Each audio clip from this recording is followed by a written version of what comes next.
श्री स्वामी समर्थ.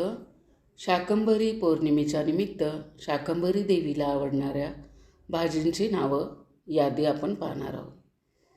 मेथी, पालक, शेपू, चिवई, चिला, पोकळा, भोपळा, गंगाफल, हादगा, शेवगा, मिरची, घेवडा, भेंडी, वाल, वटाणे, हरभरे, चवळी, तोंडले, आवळा, घोळ, आंबट सुका, फुलगोबी, पत्तागोबी, गिलके, दोडके, कारले, वांगे, कांदे, बटाटे, बीट, मुगाच्या शेंगा, गवाराच्या शेंगा, टमाटे, मटाच्या शेंगा, गाजर, पडवळ, तुराच्या शेंगा, ढिगरी, मुळा, कोहळा, सुरण, केळी, मसूर, राजमा, रताळे, ढेमसे, फणस, मशरूम, अरबी, भुईच्या शेंगा, कमलदंडी, काकडी, करडई, आळू, आंबाडा, तांदुळगा, बोर, सोयाबीन, कीरसांगरी, चाकवत, सरसो, कोथिंबीर, कैरी, लसूण पात ही सर्व शाकंभरी देवीला आवडणारी भाज्या. धन्यवाद.